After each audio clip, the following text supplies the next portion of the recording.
Good morning children. Today we starting history part 1 chapter 2 part 1. From trade to territory the company establishes power.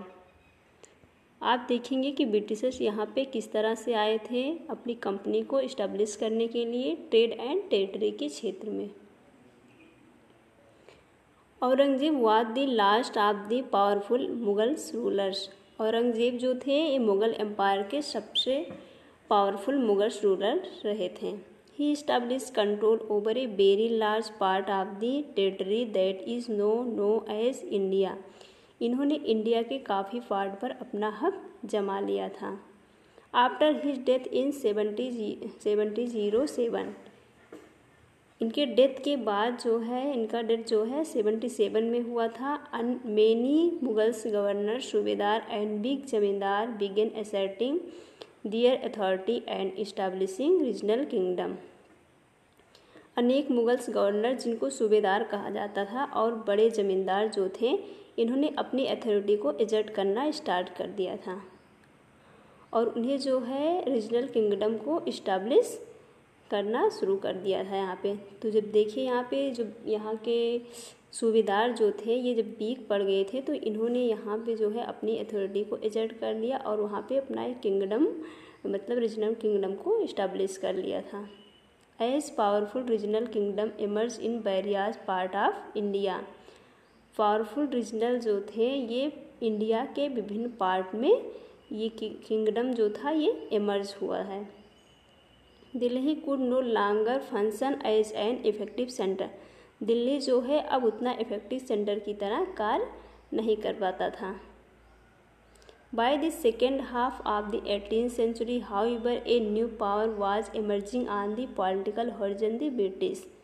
यानी कि 18वीं शताब्दी के उत्तरार्ध जो थे मतलब कई बार जो है पॉलिटिकल हॉरिजन ब्रिटिश के पॉलिटिकल हॉरिजन पर जो है इन्होंने अपने पावर को इमर्ज कर लिया था। Did you know that the British originally came as a small trading company and were reluctant to acquire territories. क्या आप जानते हैं कि ब्रिटिश यहाँ पे स्मॉल ट्रेडिंग करने के लिए आए थे और उन्होंने जो है ये टेरिटरी के क्षेत्र में जो है ये अनिच्छुक थे। मतलब उस समय ये क्या थे कि मतलब इस टेरिटरी को जो है कब्जा करने के विचार में नहीं थे।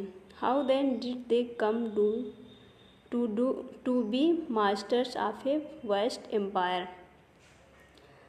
तब वो जो है वेस्ट एम्पायर जो थे ये यहाँ पे साम्राज्य को किस तरह से किस लिए आए थे। In this chapter you will see how this came about. आप इस चैप्टर में देखेंगे इनके बारे में कि ये कैसे आए थे। यहाँ पे देखिए फिगर में आपको दिखाया गया है। Bahadur Shah Zafar and his son being arrested by Captain Hudson. Bahadur Shah Zafar और उसके पुत्र को जो है अरेस्ट किया गया था किसके द्वारा, कैप्टन हडसन द्वारा। After Aurangzeb there was no powerful Mughals rulers but Mughals empire continued to be symbolically important. Aurangzeb के बाद कोई भी मतलब पावरफुल मुगल्स रूलर नहीं था बट मुग़ल एम्पायर जो था ये सिम्बलिकली जो है इम्पॉर्टेंट को कंटिन्यू करना स्टार्ट किया था। इन फैक्ट असल में when a massive rebellion against British rule broke out in 1857 बहादुर शाह जफ़र।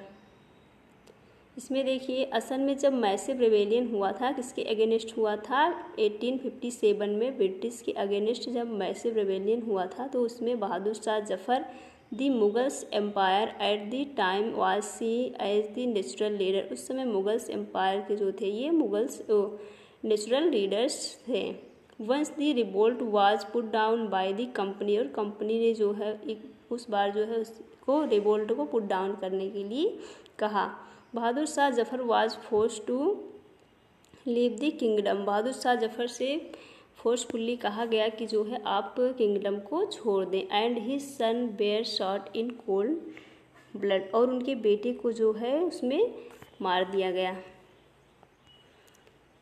अब यहाँ से देखेंगे east India company comes east. East India company east में आई थी देखिए कब आए थे।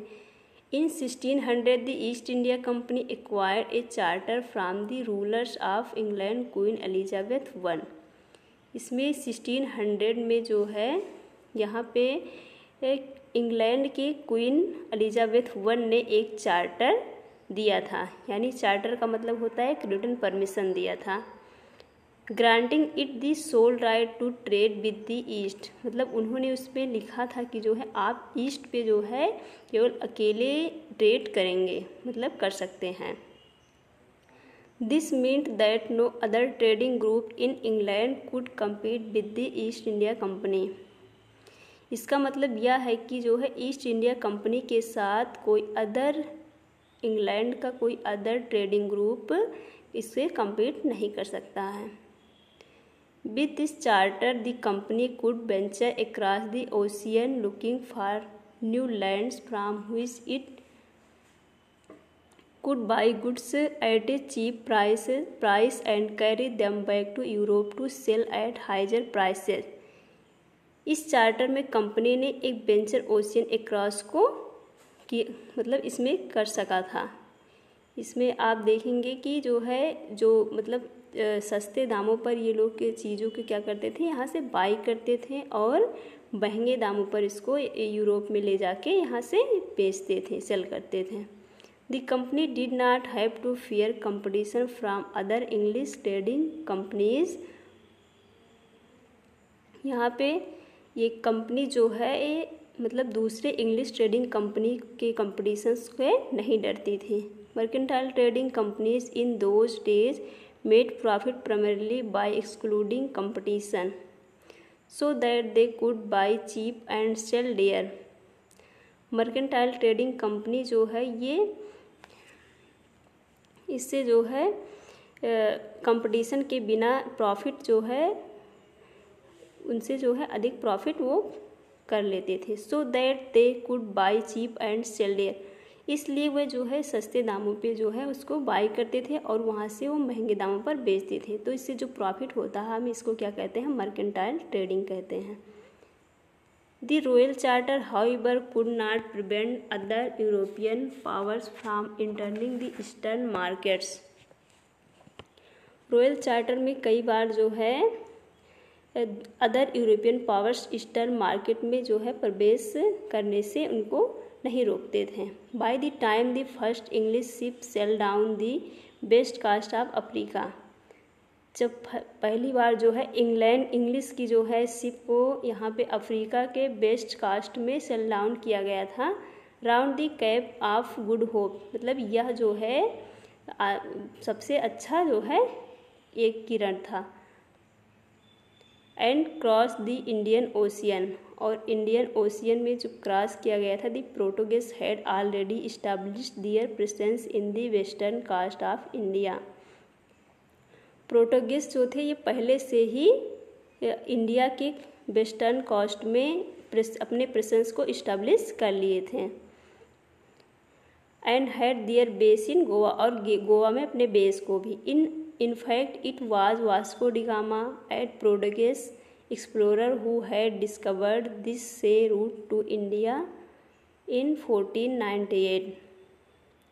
असल में वास्को डी गामा जो थे एक पोर्टुगीज एक्सप्लोरर थे। इन्होंने क्या 1498 में इंडिया में से रूट को डिस्कवर किया था। तो ये देखिए कब आए थे इन लोगों से, मतलब ये इन लोगों से जो है 100 साल पहले ही आ गए थे। The Dutch too were exploring the possibilities of trade the Indian Ocean. Dutch भी यहाँ पे इंडियन ओशियन में पॉसिबिलिटीज़ को जो है संभवतः ये भी जो है एक्सप्लोर करने के लिए आ गए थे। Soon the French traders arrive on the scenes, शीघ्र ही फ्रेंच ट्रेडर्स भी यहाँ पे आ गए थे ट्रेड करने के लिए। The problem was that all the companies were interested in buying the same things. Problem यह था सभी कंपनियों को कि वो सभी चीज़ें जो है सभी चीज़ों को खरीदना पसंद करते थे। The fine qualities of cotton and silk produced in India had a big market in Europe. वह अच्छी क्वालिटी में काटन और सिल्क को जो है इंडिया में बिग मार्केट यानी यूरोप में जो है ये प्रोड्यूस करते थे। Pepper, cloves, cardamom and cinnamon too were in great demand. Pepper, cloves, cardamom and cinnamon भी यहाँ पे जो है अच्छे डिमांड पर यहाँ से ले जाते थे। Competition amongst the European companies inevitably pushed up the prices at which these goods could be purchase. European company अनिवार्य रूप से कंपटीशन के प्राइस को रोक देते थे और उनसे जो परचेज और उन्हें जो है अच्छे से परचेज कर सकते थे। And this reduced the profit that could be earn, और उनसे जो मतलब कमा के जो उनसे जो है प्रॉफिट कर सकते थे और उनसे कमाकर जो प्रॉफिट कर सकते थे। The only way the trading companies could flourish was by eliminating rival competitor. केवल जो है ट्रेडिंग कंपनी जो है ये एलिमेंट राइवल कंपटीटर द्वारा जो है इसको विकास कर सकते थे। The urge the secure market therefore led to fierce battle between the trading companies. कई बार जो है इनसे मतलब वो उसको जो है सुरक्षित रखने के लिए आग्रह करते थे, मतलब इस मार्केट में सुरक्षित रखने के लिए आग्रह करते थे, इसलिए कि उन लोगों ट्रेडिंग कंपनी के बीच जो है कभी कभी जो है लड़ाइयाँ हो जाती थी। Through the 17th and 18th century they regularly snake each other's ship। 17 और 18 सेंचुरी में जो है वो मतलब एक दूसरे के शिप को जो है डुबो देते थे, ब्लॉकेड और उनके मतलब मार्ग को रोक देते थे। And prevent tribal ship from moving with supplies of goods, और जो है जो अच्छे से सप्लाईज होते थे राइवल शिप जो है उनको क्या करते थे, उनको भी वो रोक देते थे। Thank you.